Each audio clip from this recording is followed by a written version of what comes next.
Kalau misalnya lu bisa ngomong ke diri muda lu, apa sih nasihat yang pengen lu kasih ke dia dalam hal meniti karir? Yuk. Yang paling pertama sih satu, kayak jangan menyia-nyiakan waktu, sumpah. Gue bakal ngomong kayak gitu, kayak lu tuh jangan santai-santai gitu, kayak lu bisa bangun tau gak gitu, kayak lu harus bangun sekarang gitu. Terus ya jangan males, kayaknya lebih ke situ, jangan males, jangan baperan. Jadi baper gue nih ya, pokoknya yang paling penting tuh itu sih, jangan malas sama baperan, karena masa muda gue penuh dengan kemalasan. Kayak gitu, jangan nakal, harus nurut sama orang tua. Gimana ya, ya maksudnya nurut dalam artian yang baik ya, kayak gitu, jangan nakal yang bener-bener nakal gitu kan. Oke Kayak sih. kenakalan tuh bener-bener mempengaruhi psikologis. Maksudnya ketika lo ada di hari ini dan teman lo atau orang masa lalu lo tahu lo dulu tuh nakal, itu gak enak meskipun kita udah baik, ngerti gak sih? Jadi gue berharap dulu, seandainya dulu gue baik-baik aja.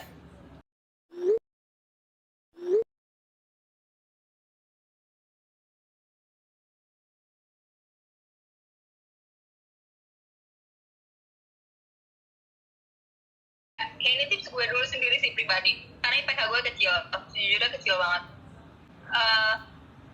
Ya udah cari aja perusahaan yang bisa jadi batu loncatan, meskipun niatnya nggak bagus ya, tapi maksud gue meskipun itu perusahaan di batu loncatan, tapi lo tetap harus maksimal mungkin. Yang mana kalau lo maksimal, bisa jadi suatu saat perusahaan itu ternyata malah jadi besar, terus lo malah nyaman, ya bisa jadi kayak gitu kan. Maksudnya ya udah, lebih ke realistis lah. Kalau misalnya memang IPK kita kecil, berarti kita cari perusahaan yang bisa nerima kita dengan syarat-syarat yang sesuai dengan kondisi kita. Nah, ya udah maksimalin. Yang penting mah kita cari tahu lah gitu kan, latihan aja, kayak umumnya aja tips-tips dari orang, latihan buat interview, kita cari job desk yang akan kita lamar gitu, posisi yang kita lamar dengan job desknya apa aja, kayak gitu kan kita pelajari, jangan sampai miss gitu. Jadi pas kita interview kita benar-benar bisa dapet gitu lah, maksudnya kita bisa bikin mereka impress gitu kan, terus kita bisa terima. Nah kalau udah keterima ya udah semaksimal mungkin. Ya itu sih yang gue pikir gini, seandainya kita maksimal di perusahaan itu dan perusahaan itu ternyata berkembang lebih baik, ya alhamdulillah, kita nggak perlu nyari perusahaan lain kan.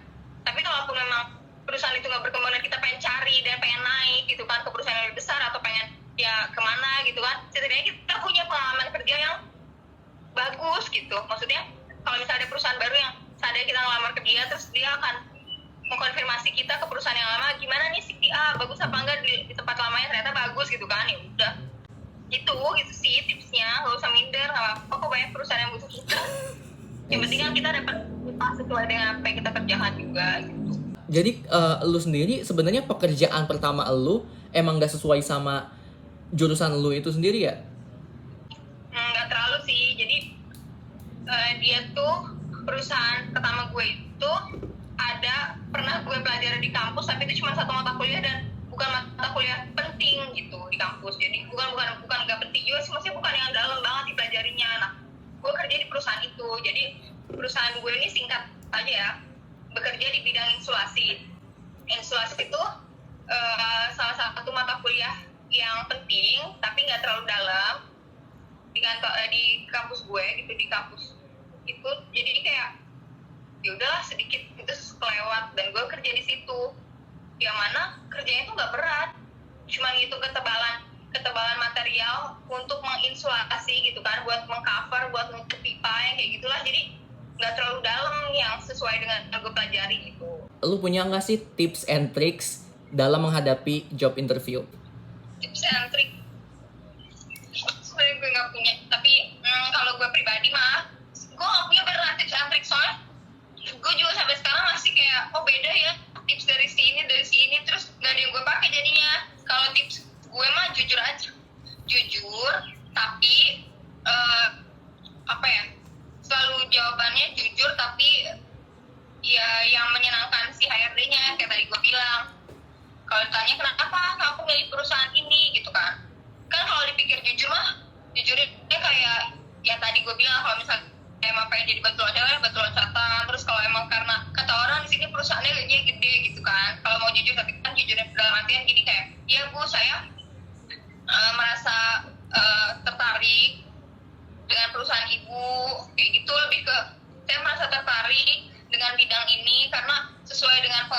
aja kalau emang sesuai pengalaman, sesuai dengan latar belakang saya kalau emang sesuai dengan latar belakang, atau kalau nggak sesuai dua-duanya sesuai dengan minat saya Bu, karena saya ya belakangan ini lagi seneng dengan dunia ini dan perusahaan ibu tuh bergerak di bidang tersebut. Udah gitu aja, nggak usah panjang kali lebar Pak gue sih. Kan apa sih namanya, udah bukan rahasia ya kalau misalnya alma mater itu dalam suatu pekerjaan, ketika kita melamar suatu pekerjaan itu sedikit penting, ya lumayan penting lah ya. Nah kalau misalnya menurut lu sendiri, perusahaan-perusahaan multinasional butuh nggak sih kayak lebih memprioritaskan para kandidatnya berasal dari alma mater yang besar gitu? Tapi menurut pengalaman gue bertemu dengan teman-teman gue kerjanya di multinasional, nggak semuanya dari universitas ternama, nggak semuanya dari universitas negeri. Kayaknya yang dilihat sama perusahaan multinasional itu bukan latar belakang pendidikannya deh, tapi kayak gimana cara dia menyajikan lamarannya gitu, kayak dari surat lamarannya, terus skill soft skill yang dia punya kayak public speaking atau kemampuan IT atau apa, kayak desainnya apa, kayak gitu deh. Nah kalau misalnya lu bisa mengulang waktu, lu bakal mentingin univ dulu atau jurusan dulu? Jurusan, gue pasti jurusan nomor 1. Kayak setidaknya kalau lo milih jurusan berarti kan lo punya minat tuh sama jurusan itu. Terus selain lo minat pasti lo juga punya tujuan dong.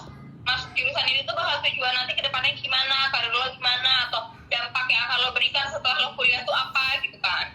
Jadi ya pasti jurusan.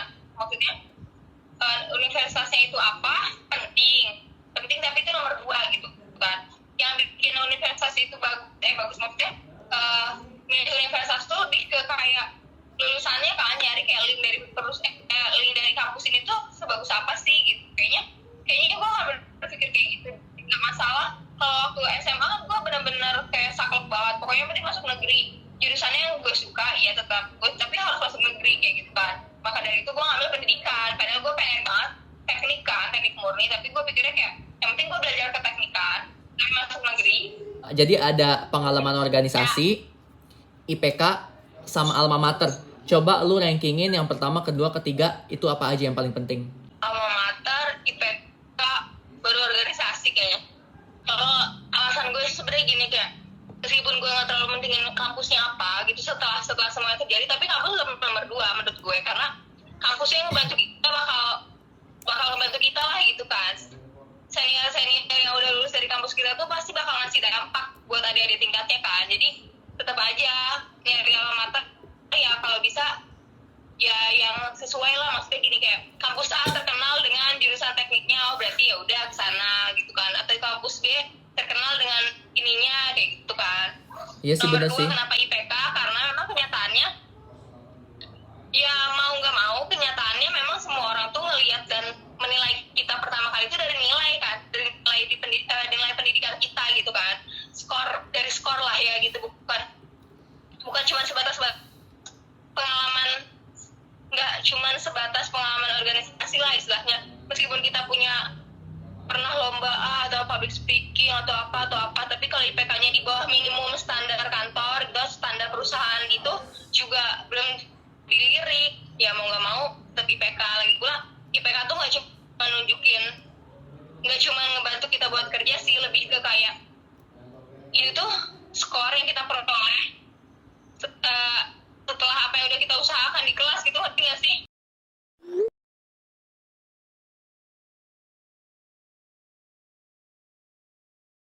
Sebenarnya sih jadi marketing, soalnya gue mikirnya gini, nyantai. Kenapa nyantai? Kayak marketing tuh nggak terlalu terikat timeline gitu loh, nggak terlalu terikat deadline. Maksudnya punya timeline, pasti harus ada targetnya gitu, tapi nggak yang terlalu harus deadline-nya hari ini, deadline-nya kan tergantung klien kayak gitu kan.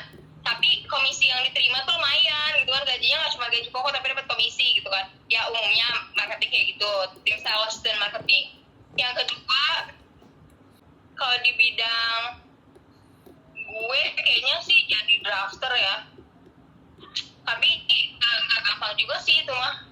Tapi kayak menurut gue gajinya lumayan, jadi drafter ngegambar dengan skill gambar yang kita pelajari di kampus gitu kan. Terus udah begitu pakai aplikasi, yang aplikasinya tuh banyak fitur-fitur yang mempermudah kayak gitu itu. Terus salah satunya jadi admin juga sama. Jadi admin. Jadi admin menurut gue gajinya lumayan di beberapa perusahaan, iya di beberapa perusahaan ya. Kerjanya lebih kayak administrasi gitu kan.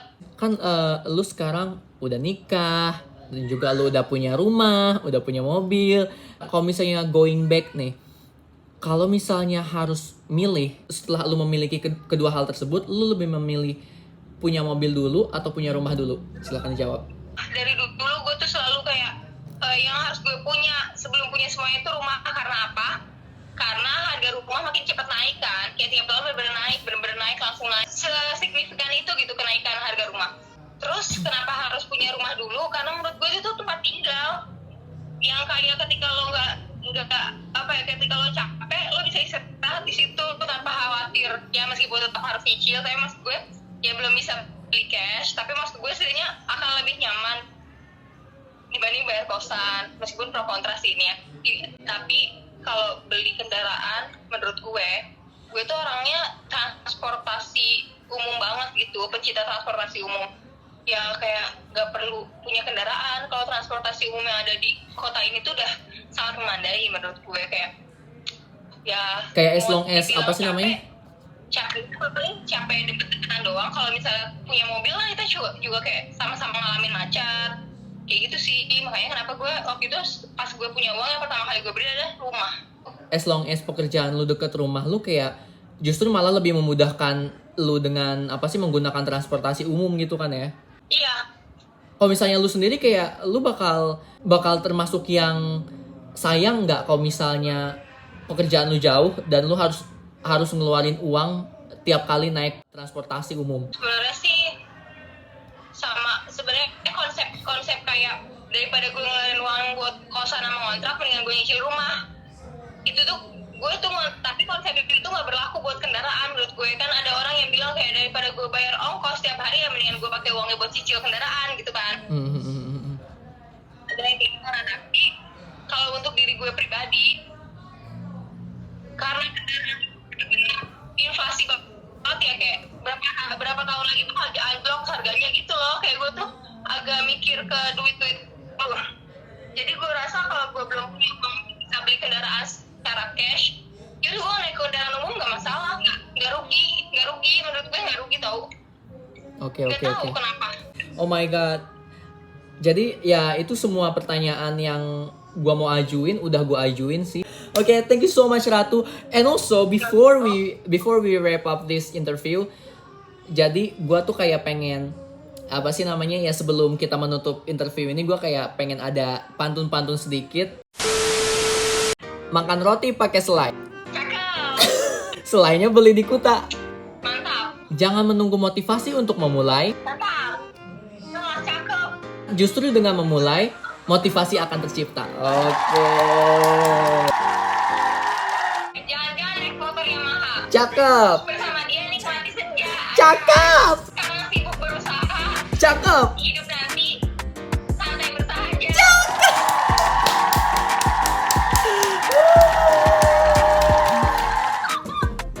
Cita-cita gue tuh kayak hidup yang santai, bersahaja, nggak terlalu banyak beban gitu. Berarti kayak cita-cita lu nggak yang kayak so many expectation gitu ya, kayak yang nggak yang over the top expectation, kayak lu pengen gue harus menjadi penemu ini nih, atau enggak gue harus menjadi pemenang sebuah. Dulu pernah ada yang kayak gitu, kayak idealis lah ya, kayak orang-orang pengen bisa pengen jadi yang pertama ini, yang pertama itu, yang pertama inilah gitu kan. Terus seiring berjalannya waktu dan gue ngalamin yang namanya kerja naik turun, ketemu COVID, finansial naik turun, ketemu masalah keluarga, ketemu masalah rekan kerja dan kantor. Akhirnya gue memutuskan untuk gak masalah deh, hidup gue gak terlalu wah, yang penting semua kebutuhan hidup gue tercukupi gitu. Gue akan berusaha semaksimal mungkin untuk mencapai satu titik di mana gue hidup tuh gak pusing lagi, bebas finansial, tapi gak juga yang harus terus menghasilkan uang. Mungkin gue kayak ada satu titik di mana gue bisa santai gitu kan. Dan itu sih sebenarnya kayak udah dijelaskan dalam buku yang pernah gue pinjemin ke lu itu kan, kayak tentang seni untuk bersikap bodoh amat. Jadi dimana di situ kayak kita tuh terlalu banyak didoktrin untuk memiliki cita-cita yang besar banget, cita-cita yang over the top, cita-cita yang bahkan hanya bisa, yang sebenarnya saat ini juga hanya bisa dicapai oleh 0,1% populasi manusia. Dan itu kayak menghancurkan cara kita berpikir dan memandang hidup gitu. Jadi kayak pandangan kita hidup kayak gimana, dan akhirnya membuat kita overthinking dan membuat banyak ekspektasi yang akhirnya malah kita sendiri sulit untuk mengerjakannya dan malah enggan untuk memulai mengerjakannya kayak gitu. Jadi di bukunya itu kayak kita harus lebih sering menormalisasikan it's okay untuk menjadi biasa-biasa aja, karena for majority of people kita semua tuh biasa-biasa aja. Kita nggak kayak yang ekstrim seperti para musisi ataupun para pengusaha-pengusahawan itu, karena mereka memiliki track record apa sih dan juga legacy dari orang tua dia sebelumnya dan memiliki privilege yang berbeda, dan juga mereka emang sudah dari awal selalu fokus ke situ. Jadi itu kayak memang disebut sebagai, dalam buku itu, sebagai orang-orang yang ekstrim. Dan kita sebenarnya orang yang selalu thriving untuk bisa memenuhi segala aspek, dan harusnya kita harus menormalisasikan it's okay for being an ordinary person. Thanks to Ahmad Faik Madani, teman gue yang udah bener yang sering banget sering share tentang kehidupan, minjemin gue buku waktu gue lagi down, buku-buku motivasi yang akhirnya gue memutuskan untuk ingin hidup bersahaja, maksudnya ingin sukses tanpa menyampingkan hakikat hidup sendiri gitu. Oke, thank you so much Ratu Yandra. Dan gue kayak mendoakan ya yang terbaik lah buat karir lu, buat kehidupan lu secara personal dan yang lain-lainnya. Amin. Oke, thank you so much. Good night. Oke, goodbye. Dadah. Bye.